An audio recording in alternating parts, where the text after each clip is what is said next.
what I'm going to do tonight is talk about some of the medical evidence from UFO abduction encounters. Now, the thing here about some of the cases I'm going to tell you about is that we have not really adequately investigated them. Some we have and some we haven't. One of the problems is that we need profound expertise, medical expertise, to help us with these experiences, to try to find out exactly what may lie behind them. If there are any doctors, dentists, urologists, gynecologists, internists, whatever, sitting out here, let's talk afterwards, because we really need this kind of help. I wish that we had more precise evidence to back these things up. But what I'm going to show you are situations where there's already a medical mystery behind the situations in which many of these people find themselves after abduction experiences. I also want to point out that medical issues of some sort, some of which are rather grave, as you will learn, these are thankfully very, very rare. Just as you occasionally hear about a healing that takes place during an abduction, you sometimes hear about these cases where there is some kind of medical problem that can be of a serious nature. But they're all, thank goodness, marginal. One of the things that's really interesting about this is that you will see some physical evidence, marks and so forth, and we'll go into some of these cases in depth. But as an example of the way people tend to dismiss this subject, a man once said to me, and I love the quote, he said, how can you go along with this sort of stuff? It's just a cult. You people are in a cult. And I said, well, it's very interesting that you bring that up, because it's the precise opposite of a cult. We have these physical marks, which you're going to see, which are repeated again and again and again in many, many hundreds of people. You're going to see scoop marks, cuts. You're going to find out issues about a disappearing ovary. You're going to find out many, many, many things which we do not know the purpose of. We have to explain. We don't know why these things are inflicted on people. We have some theories, but we don't really know. And I'm the first to say I don't know. But at any rate, we've got all of this physical evidence about which we have no clear, absolute idea of its purpose. And I said, the interesting thing to me is a cult, like, let's say, the Moonies, is a situation of all beliefs and no miracles. It's all an elaborate set of beliefs that you have to have about who the Mr. Mooney is himself, or whatever the term is, and what the theology is and so forth, but there are really no miracles. And we're in exactly the opposite situation. We have all these miracles, and we have no theory. We have no theology, so to speak, of why these things are done. We have some ideas, some speculations, but we really don't know. So if you're in a situation where you have to judge between all beliefs and no miracles, or all miracles and no beliefs, I'm interested in the latter case, because those are things that create genuine mysteries. Now, I want to start with the first slide. We can turn on the slides. I don't know whether I do it from here. Okay. It's a little hard for me to see with the light. All right. I'm going to deal first with something that many of you people are very familiar with, which are the so-called scoop marks. This doesn't happen to every abductee, or maybe even 1 in 20. We don't really know. But many people, when they're taken, find themselves afterwards with a little depression, often in the front of the leg. They can appear in many different places. I've even seen them on the face. They can be very small. They can be very large. But it's as if a layer of cells has just simply been scooped out. They do not remember bleeding. They do not remember any kind of pain, for the most part. They just suddenly find themselves with this mark, and there it is. And they have no idea what caused it. Now, this first slide shows Kathy Davis, I reproduced it a long time ago when I first got into the idea that these events were happening, these scoop marks are being made. This is in my book Intruders. This is very difficult for me to see from here. Oh, here we go. This is what it looks like up close. Now you can see the same thing on her leg. This is in the front of the shin. There's a little oval depression, and this is something she'd had on her leg for a long time. This is her mother's leg. She has one in exactly the same spot. And very often, for instance, in one case, 3 different young women were in an automobile which was stopped. There was an abduction, and all 3 young women had scoop marks on their right ankles immediately after the event. We're not sure why. This is her mother's scoop mark seen up close. This is one that you can see also in the same spot on the front of the lower leg. You don't see these very often. This isn't quite healed. But the point is there's no healing really that seems to be necessary, really extensively. The person is returned. It can be a baby, and the baby is returned. The mother takes the little Dr. Dentons off the baby, and there are these marks. And nobody knows why, but we can certainly know for sure that a layer of cells has been removed from that child. Now this mark, which is perfectly circular, is on a little boy, 5 years old. And the interesting thing here is that his father had taken him to the doctor because he had a rash on his leg. And the doctor said, here's some salve and so on and so forth. Come back in 4 or 5 days and we'll look at it again. He came back 4 or 5 days later, and there was this scoop mark on the leg which the father had noticed that had occurred in the intervening 5 days, but it was totally healed. The doctor had no idea how it could have gotten there. He'd just seen it for the first time 5 days before. This is a very rapid situation. This is a very small scoop mark at the front of the leg. We're going to go through this fairly quickly. Now, these particular marks are close-ups, and you can see what happens that the oval quality of these things suggests a certain kind of tool, and many people remember a small, almost like an ice cream scoop or something that slips in, although many people can't quite see it, because if they're lying horizontally on a table when this is done to them, they can't really raise their head enough to see what's going on down there. But again and again, the same thing happens. Now, in these 2 pictures, the top one, which is a very large scoop mark, is on the right thigh, the outside of the thigh of a man. This occurred actually in Turkey. And he has one on the other leg in exactly the same spot, a symmetrical set. These are things which he noticed when he was a child, has no idea how they got there. His parents don't remember. There was no blood. There was no anything. The one at the bottom is very interesting because this is on the shin, really, excuse me, the front, the shin of the lower leg of Peter Curry. Now, I don't know whether you're familiar with the Peter Curry case. I was just in Australia, and it's an extremely important case.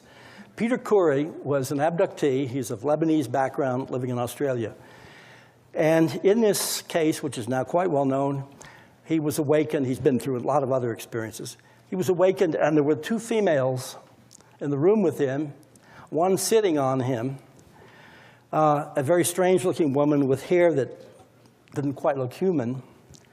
And he was totally frightened, and she pulled him up towards her. He pushed her back as best he could. He found her incredibly strong. The other woman he thought was observing to see what this connection was going to be, perhaps sexual, we didn't know. Ultimately, when this thing ended, when he didn't remember what happened next, he woke up later, and there was a hair, a long blonde hair, which he found in a fairly embarrassing place in his body. The hair has been analyzed. There is a Nobelist in Australia who does work with genetics and studying the DNA of this hair, and it is extremely unusual. But at any rate, that mark on Peter's leg comes from a totally different experience. And there's one little detail about the experience when this apparently turned up that I find very touching, very real, very bizarre. He showed me in his house where at the foot of the bed there's about a 10-foot space, and then there are these long folding doors which have the closet, which have mirrored surfaces. He remembered at one point waking up, being lifted off the bed. Small figures were coming towards him through the mirror. And he thought there are lots of them until he realized he was looking at them from the front and seeing their reflections in the mirror, which doubled the number of aliens in the room. He remembered being floated towards this mirror. That's that ability to float people through, however this is done, we have no idea, through a closed surface. And he said he remembers as he was getting closer to the mirror, his head was up just a little bit, and he could see this terrifying face staring at him, and realized it was his face in the mirror as he was going through it. And he said as he passed through the glass, he felt as if he was going through some kind of gelatinous substance. Sometimes people describe this sort of thing when they pass through a surface, sometimes they don't. I know all this sounds totally impossible, but we get this again and again and again. Now, this particular case, and I'll just go through this rather quickly, and then we're going to get into some of the more imposing and more upsetting medical cases. This scar is on a man's back, as you can see. The man is an artist, an acquaintance of mine. He's an African-American. And the story of this is, in itself, very interesting. He came to my house once. I'll make this brief. He came to my house once and on an art issue. And he said, you know, but I think I saw you on television the other night. And my heart sank because I wanted to keep this on an art level. And he said, what is it that you do? And I sort of muttered something about UFO research. And how do you know this happens, he said. And I said, well, there are marks, there are cuts, and so. And he said, well, I had this strange cut. And I said, how did you get this cut? And he said, well, that's the thing, I don't know. I was a little boy. I was about 10, and I was on my bicycle. I went into the park near his house in the Middle West. And he said, I don't know what happened, but I remember it was daytime. I remember I was in a big white space, a big white room. I don't know where it was, and I was lying down. That's all I remember. The next thing, I was walking my bicycle home. I got home very late for dinner. My grandmother yelled at me and so on. And she looked at my back at some point, and he said she found a couple of drops of blood on his T-shirt. Now, when you look at this cut, it's about that long. A couple of drops of blood just is extraordinary. And she said, you've cut yourself. It's a terrible cut. How did this happen? And he said to her, and he said this to me, I told her I cut myself when I fell off my bicycle. But when I said that, I was thinking, I don't remember falling off my bicycle. There was no tear in the shirt. There was no dirt on him. The bicycle was fine. And that was the end of that. It healed, and he's had that thing for 40-some years. Now, he said that the situation tormented him, and he would go back to this park again and again and again, trying to find the white place where he was. He made no connection with UFOs. And actually, when we finally began to think maybe something happened here, and I interviewed him at some length, and a few days later, weeks later, we did hypnosis, and he remembered that he was taken from this park into the craft, put on a table, and cut. He said that afterwards he was stunned and so on and so forth. And his wife said, thank goodness we know what happened. Now we won't have to go back to that damn park every time we go back to his hometown looking for that white room. He didn't know. Now this particular cut, again, and as I say, we'll go through these fairly quickly. This is a woman who has had a number of experiences. When this photograph was taken, she had gone to bed. She had a friend visiting. She woke up in the middle of the night. She had a recollection of hands pushing her down. That's all she could remember. And then she came to herself and was back in bed. And her friend noticed this in the morning on her back. And she had no idea how this had happened. Now, what you're seeing in this is a dark bruise, but then down the middle is a straight line cut.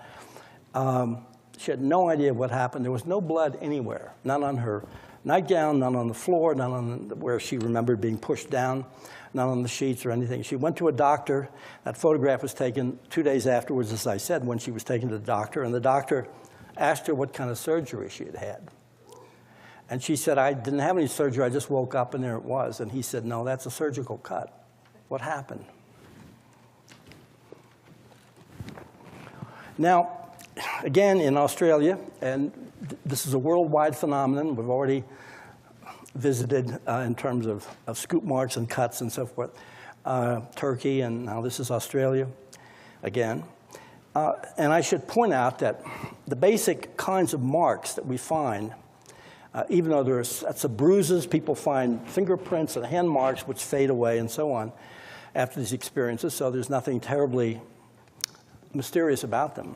But in terms of these long-lasting things, they're either the round scoop mark, oval scoop mark, or a straight line cut. Now, in this particular case, this woman has a long cut with a kind of a dimple in it. This is something that happened to her. She's a nurse in Australia when she was a tiny baby and in the hospital. And when she was taken home, it was there on her leg, and her parents didn't know what to make of it and never raised any questions. She has a whole history of experiences. In many of these cases, I have to say the person remembers something about the circumstances of the night or the time that these things turned up on their body, and very often they don't. They just notice it. And in one case with a scoop mark, a man told me he was about 16 when he noticed this round scoop mark on his leg. It's not one of the things I have a photograph of.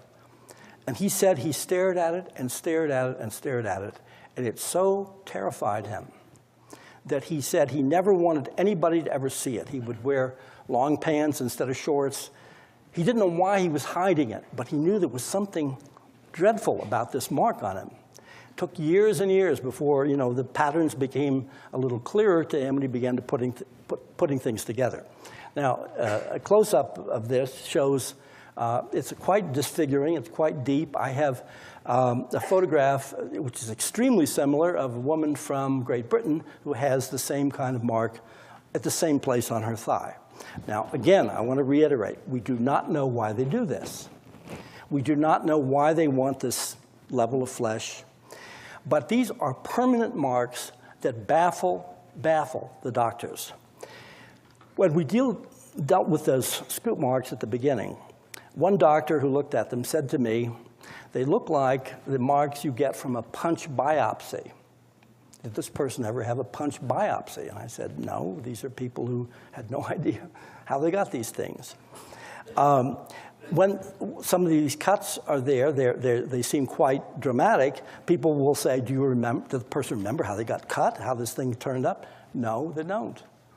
They don't even remember often how it happens. And I mentioned this one incident that I find very interesting. In England, I was giving a talk, and I'm showing some slides about this. And a woman came up to me afterwards, and she was a woman in her 60s. She was the wife of a police inspector, a very respectable English woman. And she had remembered some conscious abduction experiences.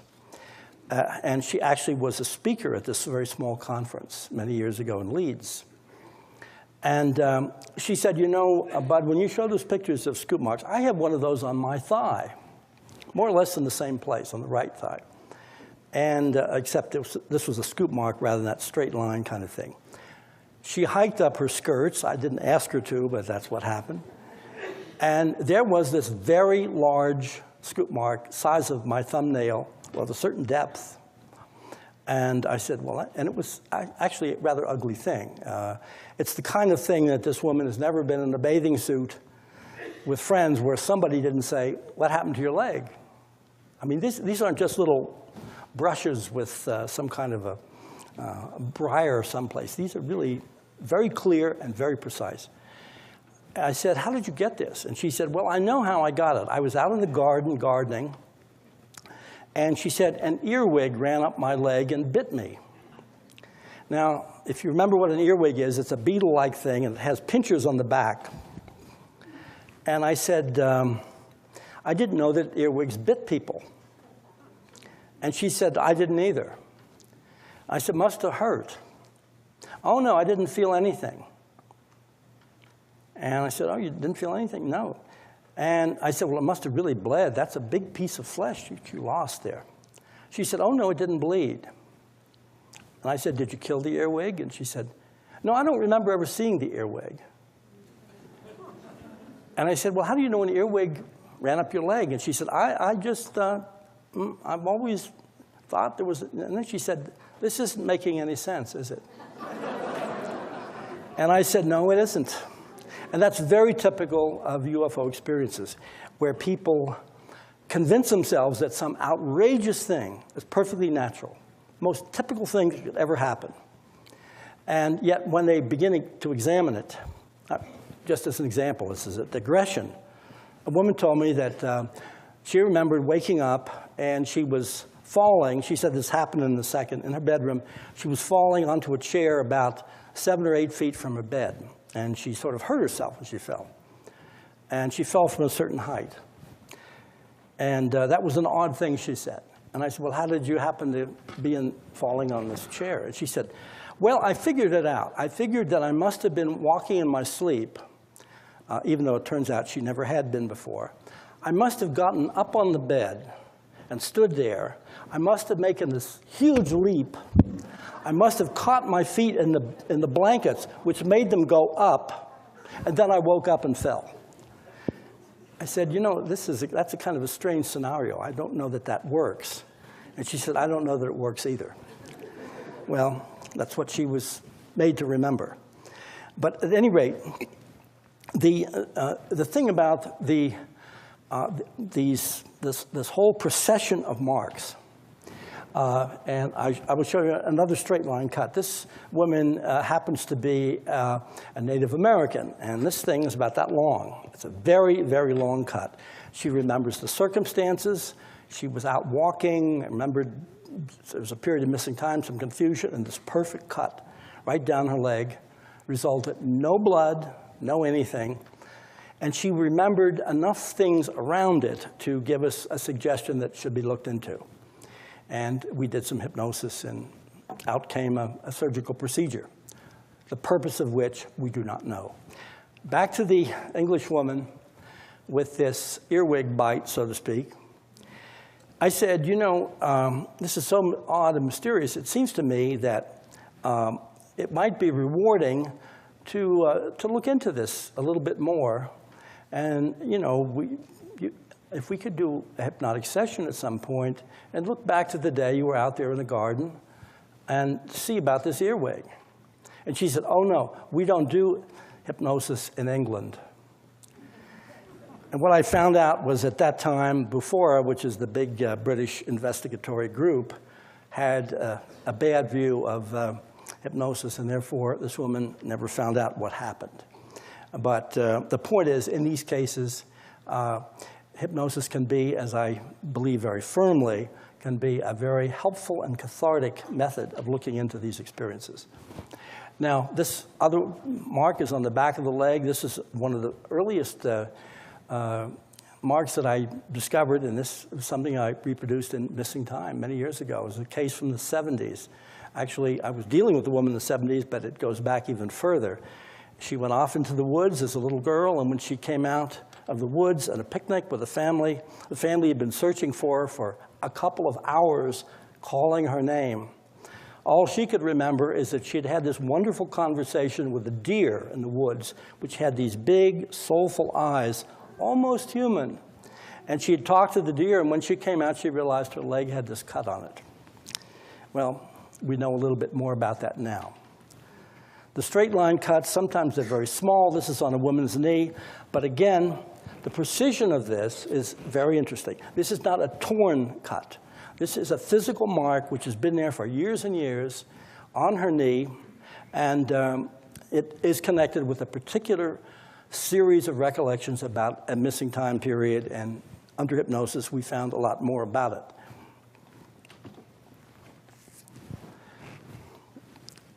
Now, we'll move on here. Let me move back to this. This is a little hard to see. maybe impossible. I don't know where you are. It's dark, but let me just tell you, it's incredibly graphic. There are 3 aliens actually looking at it, but you can't see that. No, unfortunately, it's a series of straight line cuts across a man's back.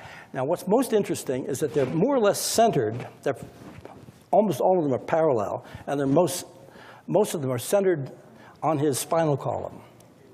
This is something that happened to him, again, when he was about 13. At the time this occurred, he was in his 40s. He had no idea how he got these things. These cuts were absolutely clear and precise. They look as if he'd been whipped or beaten or something like that, but you would get all kinds of scattered marks. But this is nothing like that. He's had them for a long time. This is just one of the more exceptional odd cases. I'm going to show you now some of the things which are anomalous anomalies, if you want to double the term. This is a mark around the ankle of Kelly Cahill, who's come forward about her experience in abduction in Australia. It's a very interesting case. And there were a number of different people, 6 different people in 3 cars, 5 people in 3 cars.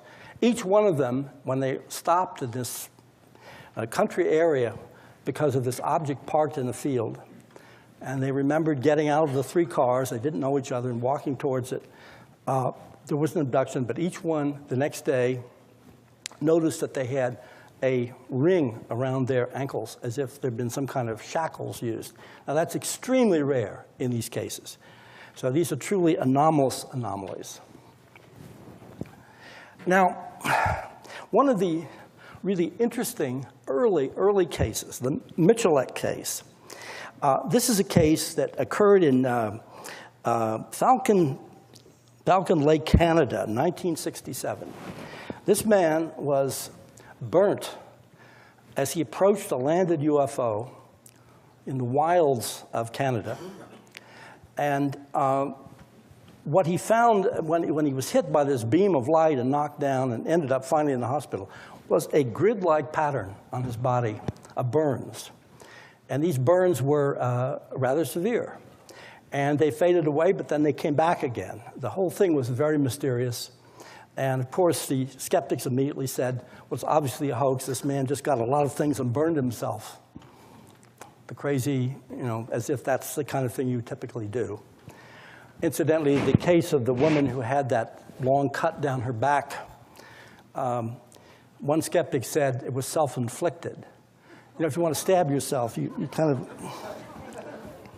But the point is, any kind of explanation will do to make these things go away. Now, these are permanent things. These are not just temporary, casual incidents. But that grid thing is one thing.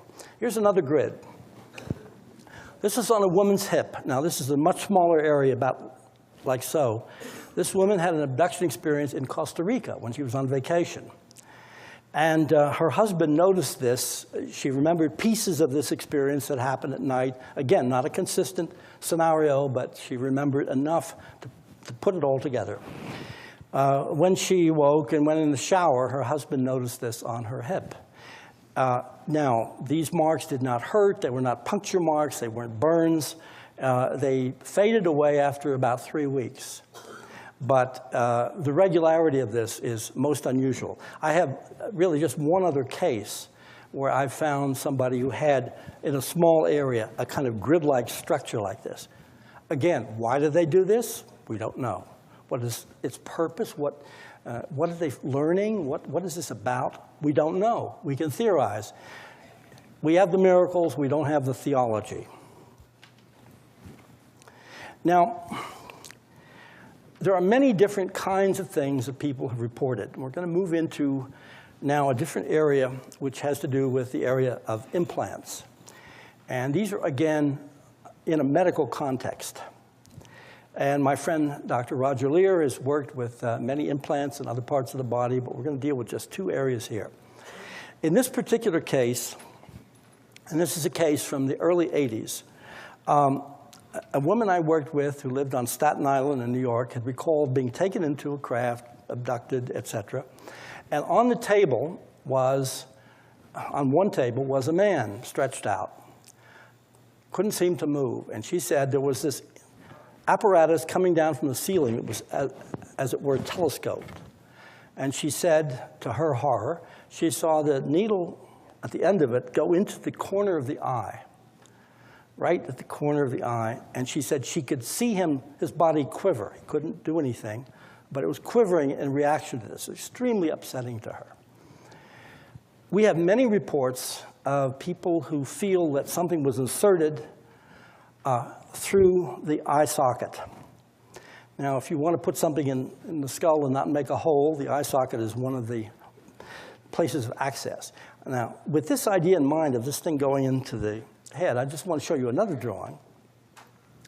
This is drawn by a little child who had had apparently abduction experiences, and he made this drawing for his mother, which showed, as he explained to his mother, he was quite young, as you can see by the drawing, it showed a figure with a very big eye. That was as if he's drawing a profile, big head and huge eye.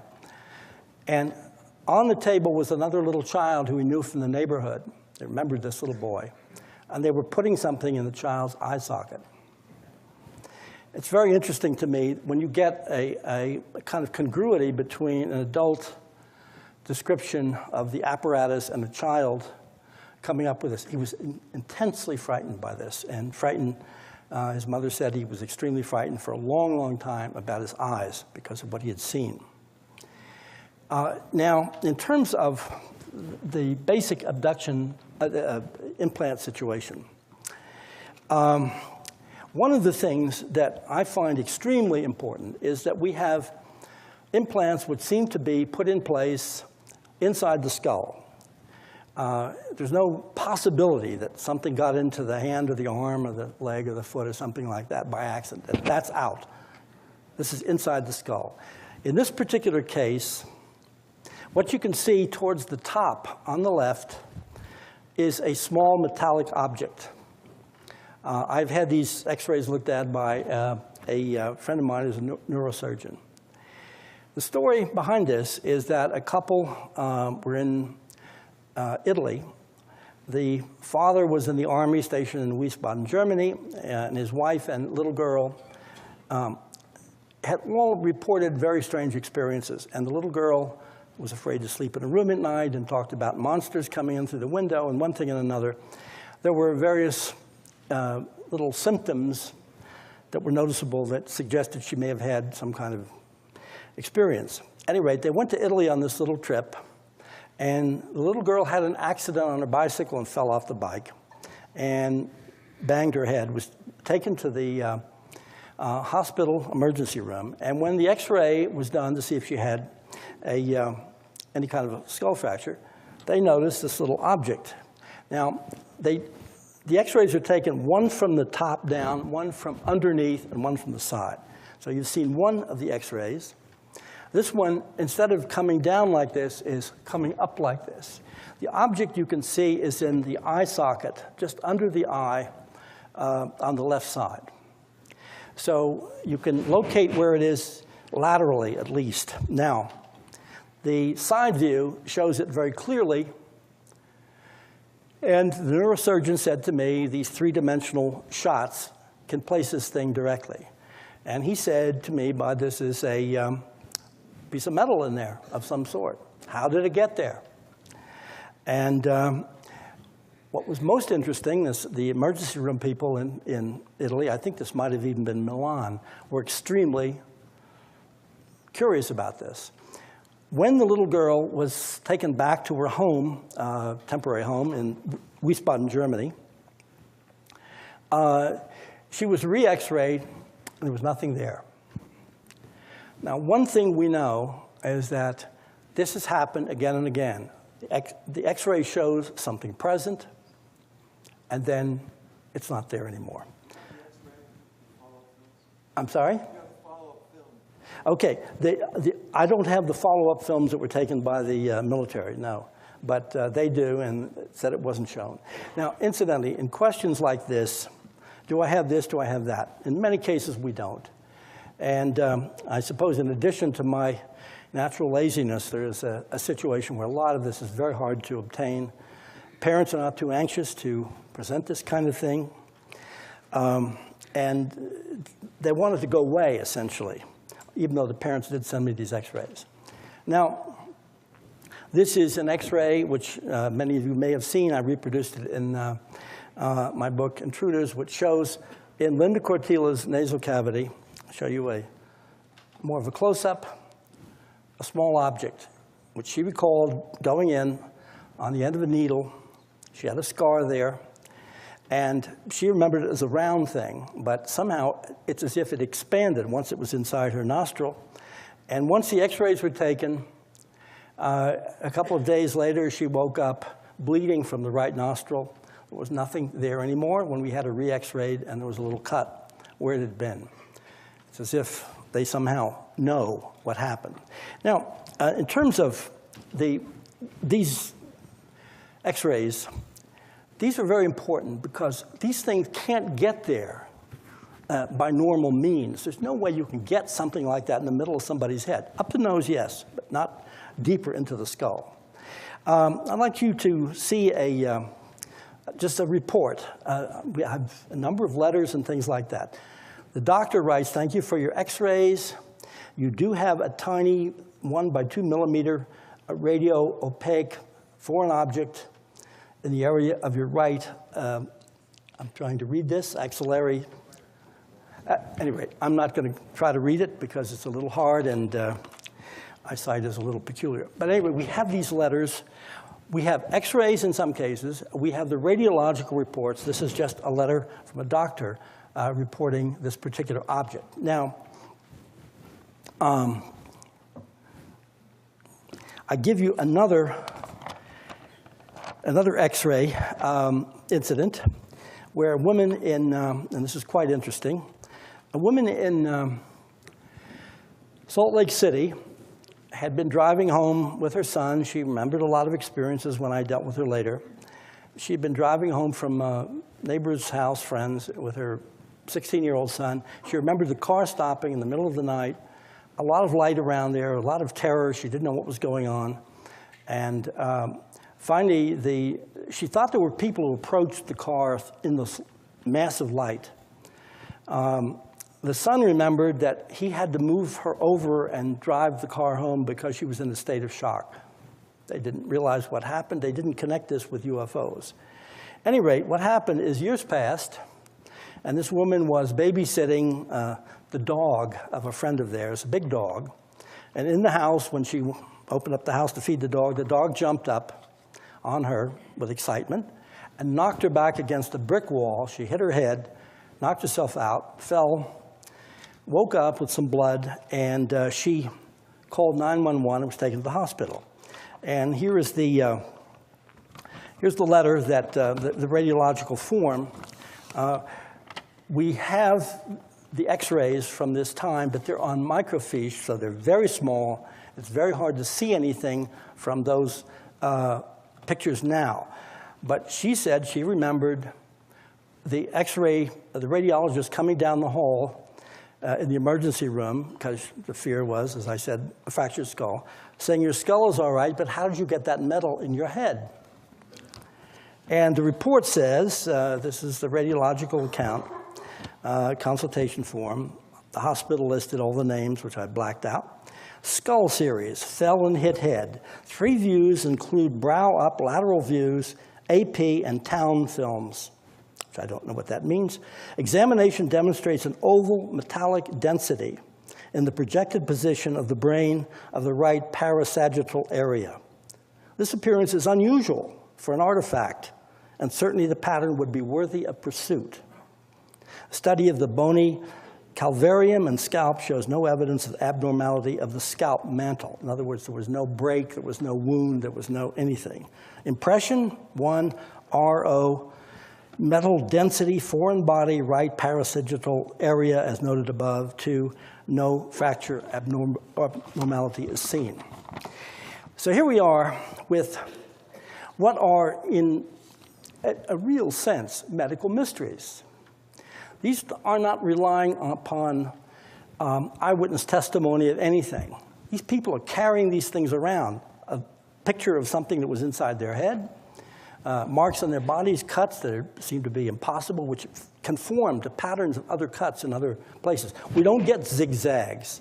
We don't get some kind of torn, irregular thing. We get these precise ovals or circular scoop marks or these straight line cuts. We get these objects in the head. This is evidence. This is physical evidence that something happened to these people. This can't be ignored. And this has nothing to do with anybody telling a story about anything. Now, what I'm going to do now is we're going to look at some of these little more bizarre cases, which do turn up. Now, one thing we know, and we simply know this for many, many reasons, people's accounts, and after women have had hysterectomies, there have been very, very strange scarring that turned up in the fallopian tubes or the ovaries. The doctors were puzzled. I have quite a group of statements about that. But at any rate, this is a recent letter. Man said, I have a bit of a problem, and could you help? I never thought I'd be pursuing anything like this. My wife and I just gave birth to a baby boy. You can see him and us at website, etc. Very proud father. My wife had to deliver by emergency C-section, and afterwards the operating doctor came into our room and said, so when did your wife have surgery? It wasn't in her records. I told her, it was a female doctor, this is the first time my wife has ever been in the hospital as a patient. The doctor looked perplexed and asked again, are you sure? Are you sure she's never had any kind of surgery? I replied again, no, we were discussing this on the way over in the car this morning. She wasn't even nervous to be here to deliver the baby. I'm very proud of her. The doctor looked away for a moment, trying to think of how to discuss the subject, so I asked her, what's wrong? Just tell us. The doctor came back with, well, your wife is missing a fallopian tube, an ovary. It looks as if it had been surgically removed. Are you sure she never had surgery? At that moment, now, in this family, as the man pointed out, he's been involved with experiences all his life and has been intrigued by the subject. And although his wife has not been and has not said anything ever happened to her, and she's looked down on. When the wife was still under sedatives, and in a bigger part being married to me, it turns out because of the UFO thing, she replied, yeah, it must be the aliens, and she laughed it off. The doctor replied, yes, aliens?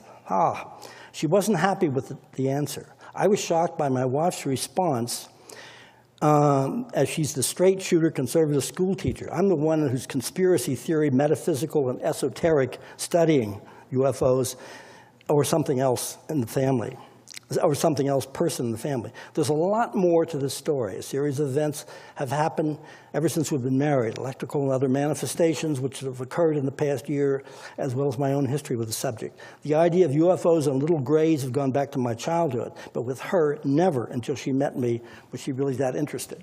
Now, I've talked to him on the phone, and this is what the doctor said, the obstetrician. She said that she was definitely not born with a missing ovary and fallopian tube because, she said, the surrounding cavity in the body was lifted up in a kind of a bulge where the ovary should have been, but it wasn't there anymore.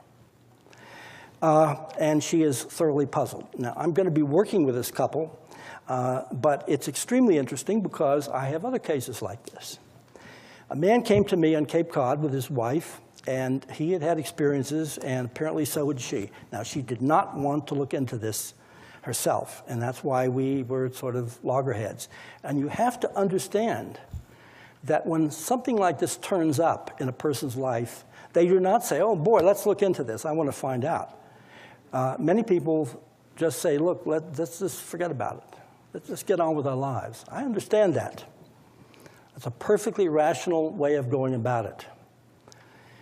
But this man said to me, after explaining a few experiences that they had had, he said, my wife had a baby by cesarean section.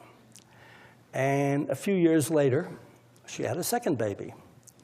And he said, we went to the same OBGYN who did the cesarean section the second time, and the doctor said, "When did you have your right ovary taken?"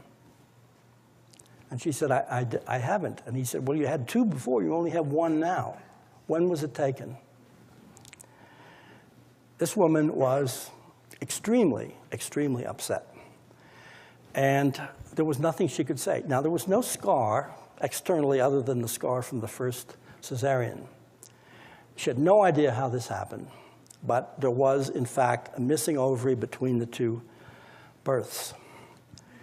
Now, we can speculate as to why the aliens may need to take an ovary. I don't really know. We can speculate. Again, all miracles and no theology. But to try to guess at the theology or the mystique behind this, the purpose, obviously, there are many, many ova in that ovary. As you know, a woman is born with all the ova she will ever have, right there. So there's a kind of a, if you want to speed up the process of ova harvesting, maybe that's the way you go about it. Now, that's that particular case. We're now going into some other cases which are a little more upsetting. What I would like to do is to have enough time, I think we will have enough time, that we can have some questions at the end. There are lots of things people have asked me since I've been here about these cases, and I would like to have discussion, and maybe there's somebody in the audience that might have some suggestion as to why some of these things take place. But this is a very, very disturbing case now. And this is a case that my friends and quite wonderful researchers, Rob and Sue Swiatek, have uncovered. It came to them because of their position in MUFON, actually, and the Fund for UFO Research, from someone in the, let's say, the general Washington, D.C. area. And this is Sue's email to me. She said, on the 7th of October, 2003, a young man contacted me through the MUFON website, as I'm listed there as Virginia State Director. And incidentally, I asked Rob and Sue if I had their permission to talk about this case, since this is essentially their case, even though I have interviewed the subject by telephone. He opened by saying, "I would like to talk to you about a weird experience. I don't want sympathy or any recognition for what I need to talk to you about." He went on to say, "I was on a table, and 3 people were standing over me. There was a machine stretched over me about halfway down my chest, just across the top of my stomach. A series of bright flashes were coming out of the machine. I only felt a slight warm sensation across my chest and the top of my stomach. To be honest, it felt good, actually. Then one, I will say person, looked down at me and just said, 'I'm so sorry, but we hurt you.' I could not respond at all or move. Then, to be honest, they looked as if they were puzzled and at the same time hurt that I was so hurt. Then very softly, I guess spoke and told me, 'We will always try to help you and we will never forget you.'" Fairly ominous statement. In subsequent conversations, the witness clarified the odd expression, "One, I will say person, looked down at me," to mean that the beings looking down on him could not easily pass for ordinary people. They were of normal human height, but had extremely olive-colored skin, long blonde hair, and large ice blue eyes. This is a very typical description that we get of beings which seem to be transgenic, as if there are human and alien features intermixed, although we don't know, of course. He also clarified, this individual, the expression, "Then very softly, I guess, spoke and told me," by saying that the beings didn't really speak per se. It was all telepathic. 2 weeks later, he was in the hospital with sharp chest pains. Fluid was gathering around his heart and putting pressure on a valve. The fluid had drained from his lungs, which had been recently severely traumatized. He had a chest x-ray at the hospital. He had had a chest x-ray at the hospital the previous year, and there was no lung damage. Now his lungs showed severe, sudden burning. The doctors kept asking him if he had inhaled a caustic chemical or inhaled hot fumes from a fire. He said no. This young man had this experience in March 2000 when he was 30 years old. He has the lungs now of a very old man. Now at 33, he is on oxygen at night and has been told that he needs to think quickly about a double lung transplant. His doctors located in a relatively small town wanted him to see some people at the University of Virginia Medical School. He went there on Thursday, set a date. He called to tell me that these new doctors were very curious and kept asking him if he'd been near radiation, if he had had access to uranium. He kept saying no. He had some very simple job, and I've forgotten now what it was. He kept saying no. They were of the mindset that his injuries were not even consistent with the inhalation of a chemical. They said the top of his lungs were burned so badly they are blistered, and the rest of the damage is so symmetrical it looks artificial or mechanically induced. Inhalation damage would not be so pristinely symmetrical. They speculated upon radiation or microwave-like cooking of the lungs from the inside out. There are many inquiries about uranium made him nervous, and in these tense times made him feel intimidated that they might paint him as some kind of terrorist. They recommended a lung transplant sooner rather than later. I know, Sue wrote, that we can do nothing for this man medically, but if he gets his transplant, he wants to donate his lungs to a UFO group that can preserve and look at the evidence. This is an offbeat offer request, but we need to know what we can do. I hope you can think of something to at least get this case into record. This man received nearly yearly chest x-rays because he was prone to bronchitis in the winter. These x-rays attest to the fact of the sudden onset of this condition. I'm hoping we can get some cooperation from the doctors. This man is terrified. Now, there are various things that can be said about this. Of course, I'm sure all of you know about the wonderful work that John Schuessler has done with the Cash Landrum case, and the very, very clear evidence there that Betty Cash and Vicki Landrum suffered some kind of radiation poisoning, hair dropping out, all kinds of burns, and then ultimately the onset of some forms of cancer. I have to say that in all these UFO reports, we very, very rarely get something that seems to imply a radiation problem. People are abducted every day, all the time. Probably right now in Denver, somebody is going up the chute into a craft. I hope nobody from this room. Look at the person next to you, make sure it's... But at any rate, it happens frequently, but we don't get radiation poisoning. The Cash Landrum case that John has written about so eloquently and lovingly, really, I have to say, is one real exception. But these doctors here are suggesting that possibility. Now, we have absolutely no way to know or even to guess what was done to this man. He remembers these figures over him. I had a fairly long conversation with him on the phone, and this man is gasping. He has oxygen at 33. And he described this as maybe a dream or dreamlike experience, but very, very, very real.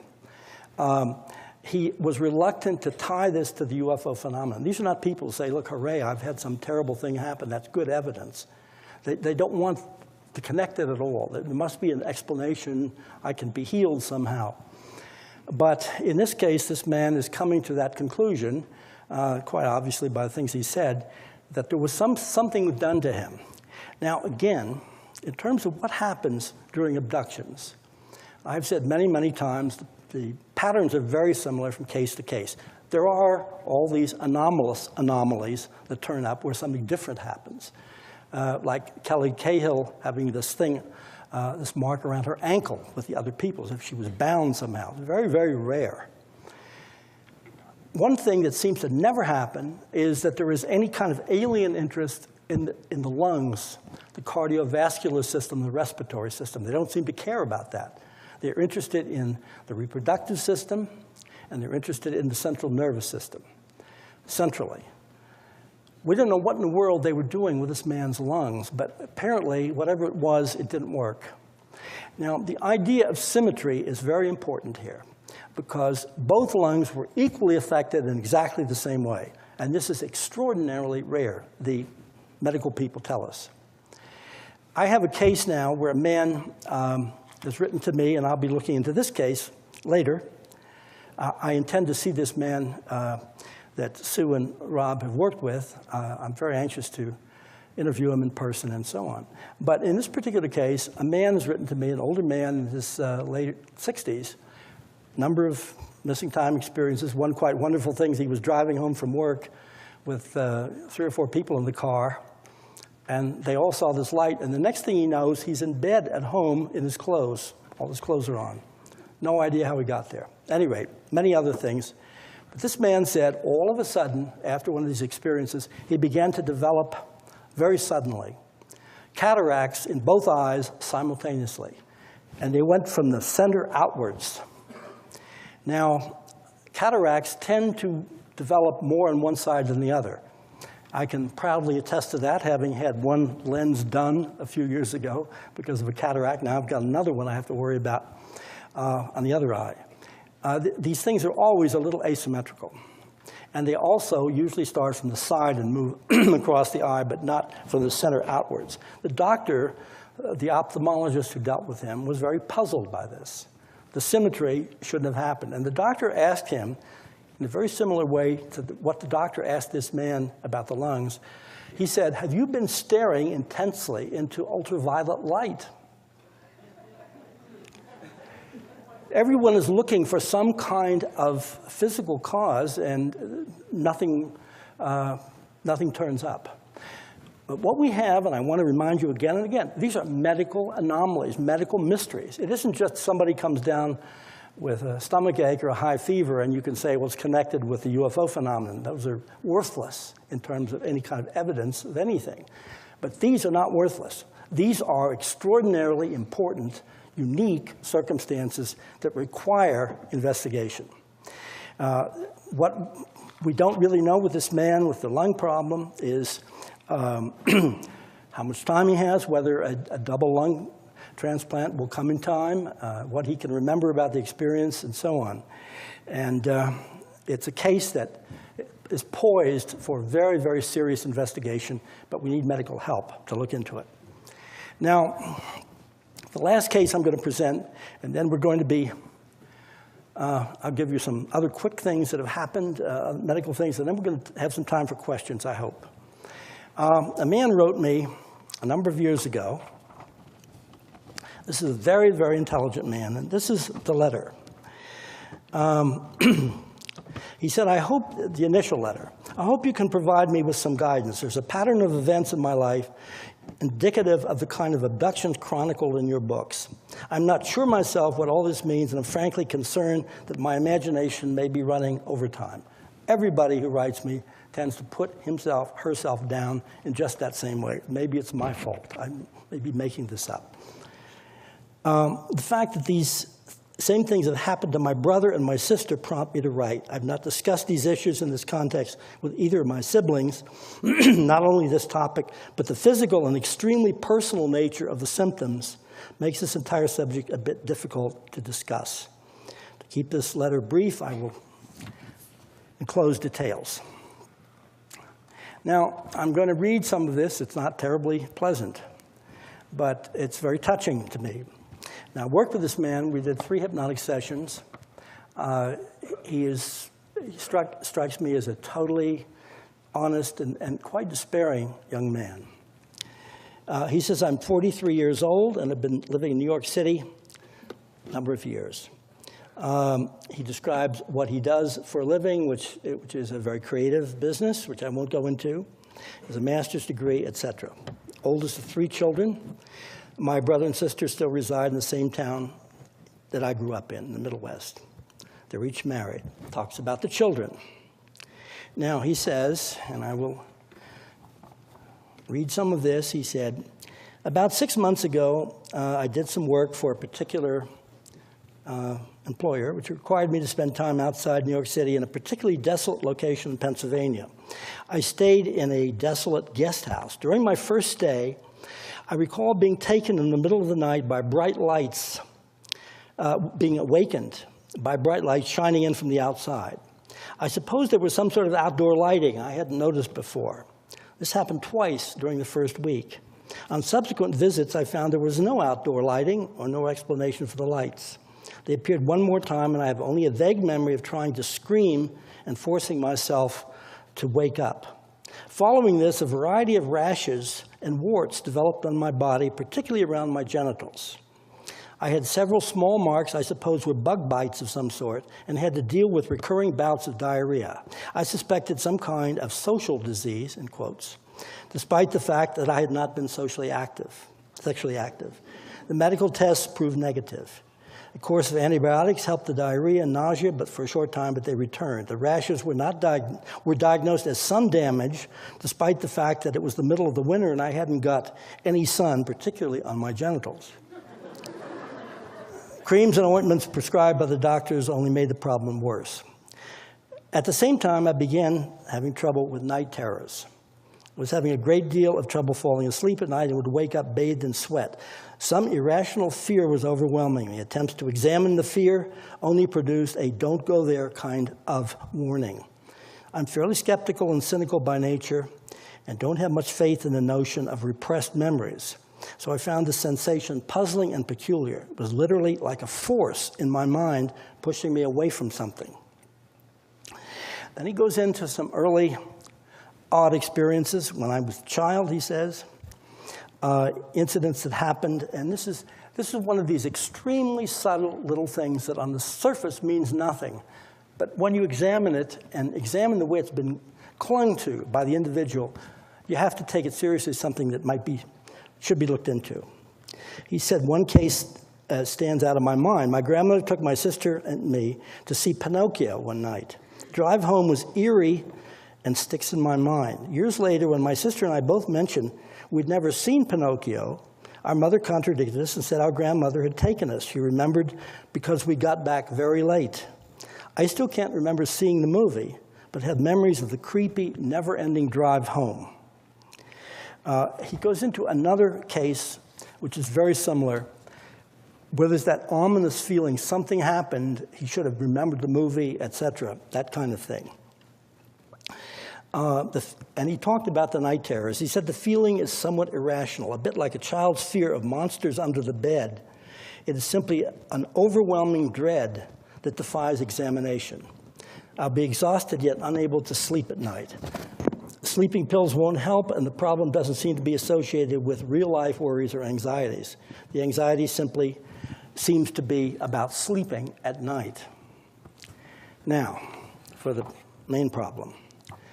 And, you know, this might seem unnerving or funny or something, but it isn't to this man. He said, in February of 1985, about a month after my missing time episode, one of the ones he had alluded to, my right testicle shrunk to the size of a pea. I went to several doctors about the condition, which puzzled me apparently, and apparently it puzzled them. They noted the small size of my right testicle, but because testicles don't just shrink without a notable incident or amount of pain, they dismissed the condition and the problem. They said it didn't exist. 5 different urologists gave me the same opinion. At first, I suspected, and this man is gay, at first I suspected some AIDS-related disease or condition, in spite of the fact that I was and remain HIV negative, am not promiscuous, and practice safe sex. That fall, I began graduate school at a major university.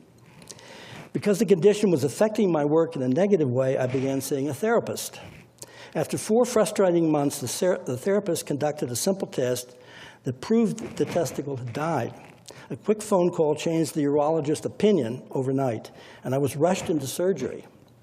I should note that the urologist did not do this test because they thought without pain or an incident, there could not have been this condition.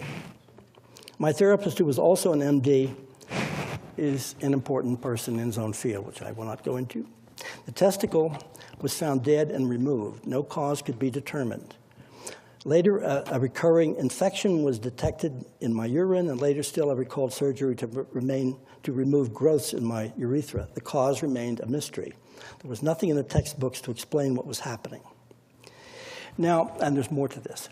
Now, the point about this is the doctors assured him that the only way a testicle the gland itself could atrophy like this would be if it was deprived of blood or any kind of nutrients from the rest of the body, which would cause inevitably enormous pain. And that's why they said this can't happen. Well, here's a man who suffered through this. He's had many, many things happen to him in other areas. And you can imagine, especially us men, the horror of this and the fear and what is going to happen next. Again, we don't know how this happened, why, but it is totally a medical mystery because it just can't happen, as the 5 urologists attested. Now, again, this is the kind of thing that requires us to say, we need some medical expertise to interview these people, to look at the medical records. And I should go back to the lung case that I just described that Sue and Rob Swiatek looked into. And Sue has told me that this man has a practically 2-inch stack of medical reports on the condition of his lungs, the tests that were done, the degeneration of the lungs themselves, and so forth. There's plenty of material here. This isn't something that just you hear about it. These are things which leave all kinds of medical artifacts behind, medical records. Now, I'll just give you a couple very quick things just as a rundown. I have a number of cases where men describe, in one case a woman, severe and sudden bleeding from the bladder. Now, this we know, I know this because I had this condition myself, and the urologist told me there are only 2 causes, a severe infection or a tumor. In my case, it was a tumor. That's why I only have 1 kidney. And I have to say, when I went in for a routine CAT scan a number of years later, a very sleepy technician who took the pictures and carried the films back came up to me nervously and said, "Mr. Hopkins, do you know you have only 1 kidney?" And I went, "What?" But at any rate, one of my cases, a man who was a teenager, 15 or 16, living in Tel Aviv. After an experience, each one of these memories is also very interesting and colorful, but we don't have really time to go into them. But he thought, incidentally, that the Israeli secret police were coming into his room at night, this particular incident. At any rate, he had sudden bleeding from the bladder, and his father was a surgeon, and he was taken to the hospital where he spent something like 4 or 5 days. They did a cystoscopy, which means sending a viewing tube in the urethra to see the condition of the bladder. There was some abrasion, but no tumor and no infection. And the doctors had no idea why this would happen. It has happened to other people. It has happened to a medical doctor who is a friend of mine. He described this happening to him when he was a young intern. Total mystery. These are not just casual things. Bleeding from the bladder is a rather extreme and dangerous symptom. That is just to give you one particular case now of that situation, but I have several others. Now, in terms of the mutilation that can happen sometimes, a woman that I worked with had an experience outside the window where she was sleeping, filled with light, a lot of fear, confusion. When she awoke in the morning, she had felt a kind of itching in her genitals, but did not look. And she said in her mind, it was as if she was sort of telling herself, don't worry about it, it's fine. Just go about your day. Don't look. This happened the second day, and the same time when she woke up, there was this sort of uncomfortable itching and so forth. And finally, she went to her gynecologist, who said one of the inner labia had been sliced off. It was gone, neatly sliced. And I've talked to a doctor involved in this particular case. No explanation. I have some photographs of a woman who, taken by her gynecologist, who had 2 or 3 perfectly round holes punched in the labia. There was no bleeding. This had to do with an abduction experience. Now, those tissues are, as you know, very well supplied with blood vessels. There should have been blood all over the place. It wasn't in either case. What are they doing? Why? We do not know. But we have here what I regard as very, very serious, telling physical evidence that these are not people's imaginations or stories or whatnot. They leave behind them physical traces, which are visible, medical anomalies which have really a great deal of mystery about them. And we need to look into these very, very seriously. We need medical help. Now, at this point, what I would like to do, if we have a few minutes, I'm not sure, somebody will have to tell me that before I get yanked off. If we could have the lights up, I'd try to answer any questions that anybody has about any of this, even though I can answer probably very few of them. But I will make an effort. Anybody have a general question, a simple question? Yvonne? Yeah, if you can go to the mic right there. Yvonne Smith, a researcher from California. 10 minutes. We have 10 minutes. I'm not tall enough to try to keep it on the stand. But I remember the 2 grid marks, the 2 grid marks of the earlier cases. I remember them from a long time ago. I believe the first one was from a man from Canada. Mm-hmm. Mitchell-like. Mm-hmm. Okay.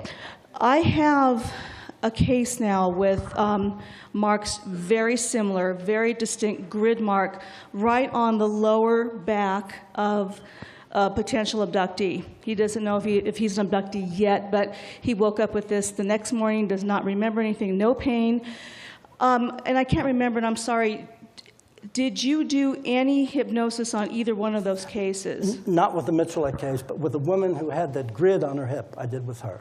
And what were the results? The man you just described, is the pattern symmetrical to his spine, or is it off to one side? No, it's right in the center of his lower back. Yeah. You see, there's something interesting about that, because it seems to be centered on the spinal column, as if the central nervous system is somehow involved in this. We don't know. We're making guesses, but... what was the result of your regression with the woman? She was taken into craft, and she was unaware that this was going on. They moved her around, and they poked and prodded, and she didn't feel anything, but it just turned up the next day.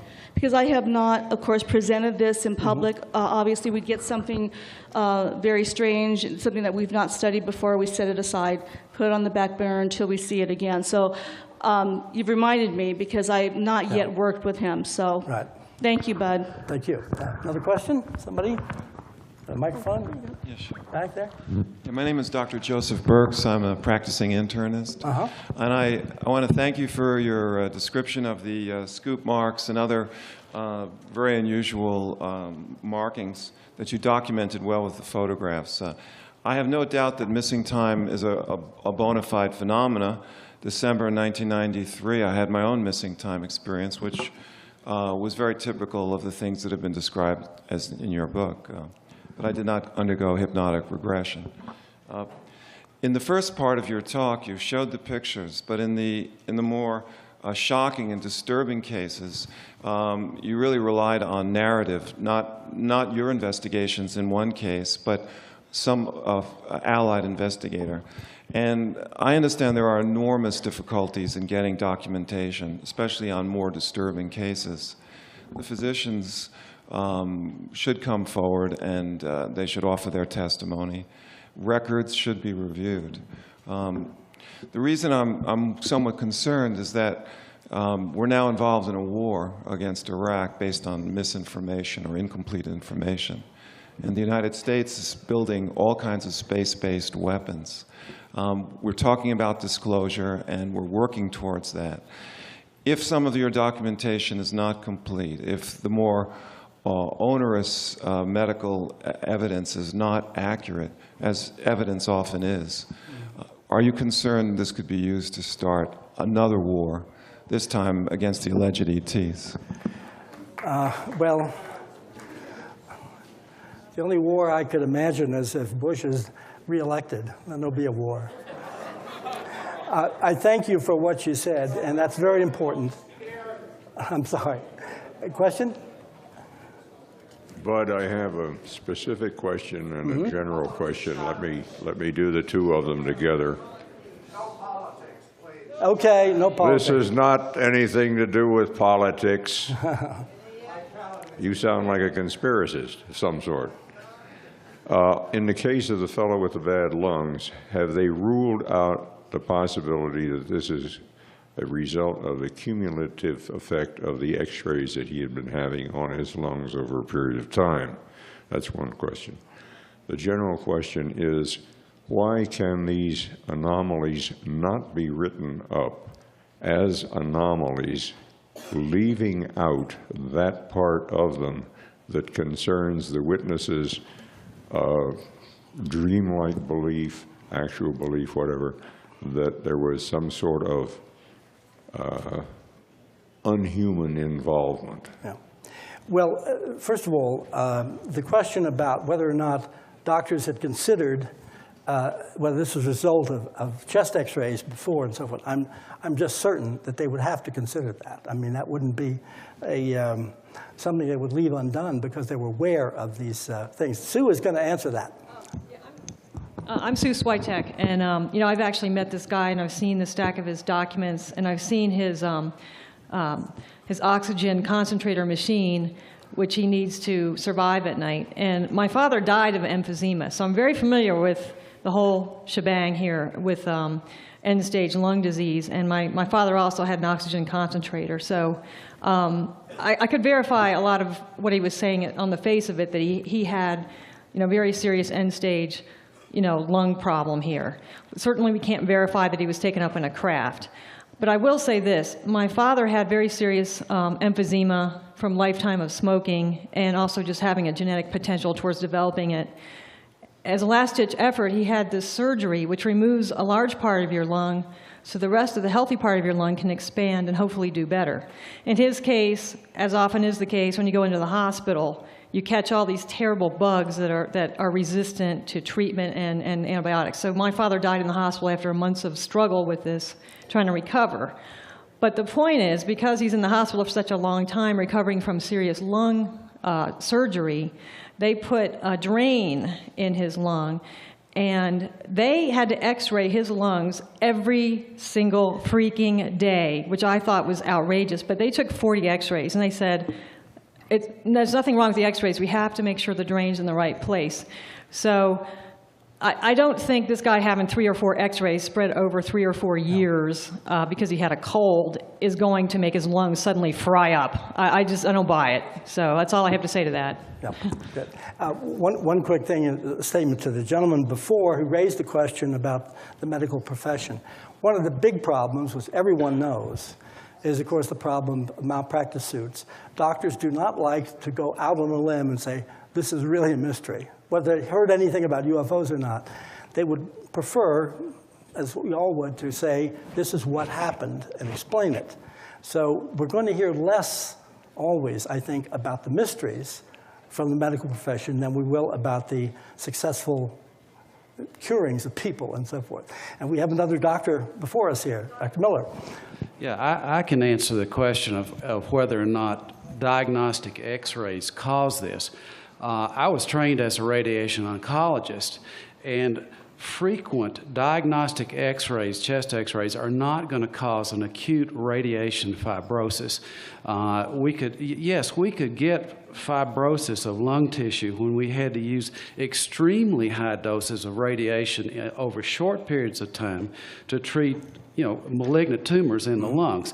But this man's question about whether or not this man's annual diagnostic x-rays were causing this pulmonary injury, that's absolutely incorrect. I can kill that idea for you.